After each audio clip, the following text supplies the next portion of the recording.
एकेकाळी शिवसेनेचा बालेकिल्ला असलेली नवी मुंबई आज महायुतीतल्या दोन दिग्गज नेत्यांचं शहाचं मैदान बनली आहे. भाजपचे वनमंत्री गणेश नाईक आणि उपमुख्यमंत्री एकनाथ शिंदे दोघेही एकाच सरकारमध्ये एकाच आघाडीत असून सुद्धा गेल्या काही महिन्यांपासून एकमेकांसमोर कट्टर वैऱ्यासारखे उभे ठाकलेले दिसतात. दोघात कधी निमंत्रण पत्रिकेवरून वाद, कधी भूखंडावरून आरोप, कधी पोस्टरबाजीचं युद्ध आणि आता तर थेट इशारा. तो इशारा म्हणजे माझ्या नादाला लागला तर त्याला त्याची जागा नीट ठेवू देणार नाही, हा थेट इशारा दिलाय गणेश नाईकांनी. ज्याचा निशाणा नेमका कोणाकडे आहे हे वेगळं सांगायला नकोच. खरं तर या नवीन वादाचं निमित्त ठरलंय क्लस्टर योजना. या क्लस्टर योजनेवरून शिंदे विरुद्ध नाईक हा वाद पुन्हा एकदा उफाळून आल्याचं दिसतंय. त्यामुळे हा वाद नेमका कुठून सुरू झाला, दोघांमध्ये धोरणात्मक मतभेद आहेत की राजकीय वर्चस्वाची लढाई, आपण सविस्तर जाणून घेऊयात या व्हिडिओच्या माध्यमातून. दरम्यान चॅनलवर नवे आला असाल तर इकडे खाली दिसत असलेल्या सबस्क्राईब बटनवर लगेच क्लिक करा. सर्वात आधी या वादाचं कारण ठरलेली क्लस्टर योजना नेमकी आहे तरी काय ते जाणून घेऊया.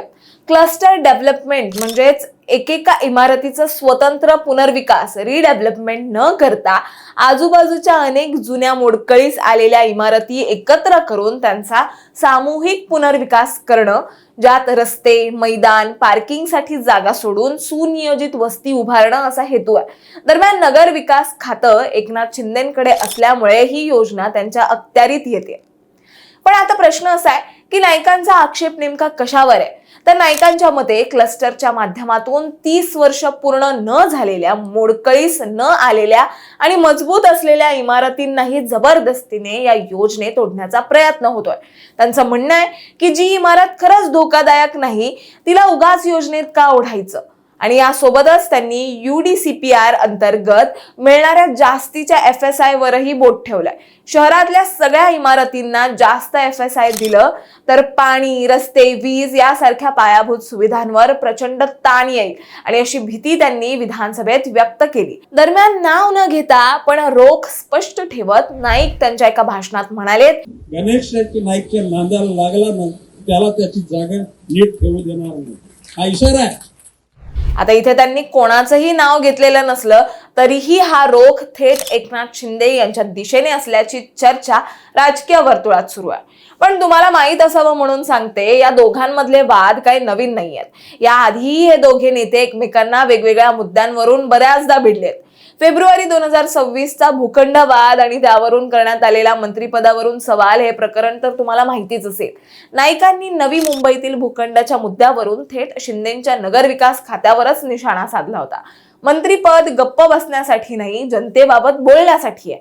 मंत्रीपद काय चाटायचंय का असा संतप्त सवाल त्यांनी जाहीरपणे केला आणि त्यानंतर शिवसेनेच्या नेत्यांनीही नाईकांवर तितका जोरदार पलटवार केला होता. पुढे हा वाद इतका पेटला की खुद्द मुख्यमंत्री देवेंद्र फडणवीसांना यात समन्वय साधण्यासाठी हस्तक्षेप करावा लागला. बरं, या दोन्ही नेत्यांची आणि त्यांच्या नेत्यांची भाषणातून वगैरे टोमणेबाजी सुरूच असते बरं का. मार्च 2026 मध्ये सामाजिक न्याय मंत्री संजय शिरसाट यांनी वन खात्याच्या वृक्षारोपण मोहिमेवर बोट ठेवत दरवर्षी मोठ्या प्रमाणात झाडं लावल्याचा दावा केला जातो, पण प्रत्यक्षात जमिनीवर ती झाडं दिसत नाहीत असा अप्रत्यक्ष टोला नाईकांना लगावला होता, जो शिंदे सेना आणि नाईक यांच्यातला नवा संघर्ष बिंदू ठरला होता. एवढंच नाही तर जून मध्ये नवी मुंबई महानगरपालिकेच्या एका अधिकृत कार्यक्रमाच्या निमंत्रण पत्रिकेतून उपमुख्यमंत्री एकनाथ शिंदे यांचं नाव थेट वगळल्याचं लक्षात येताच शिवसैनिक प्रचंड संतापले होते आणि त्यातून संतप्त शिवसैनिकांनी कार्यक्रम स्थळाबाहेर गणेश नाईकांना चक्क काळे झेंडे दाखवले आणि शिंदेंच्या समर्थनार्थ घोषणाबाजी केली. आता या प्रकरणी आमदार मंदा म्हात्रे यांनी वाद काहीही असो, प्रोटोकॉल पाळला पाहिजे अशी प्रतिक्रिया दिली होती. तर खासदार नरेश म्हस्के यांनी शिंदेंचं नाव जाणीवपूर्वक वगळल्याचा थेट आरोप केला होता.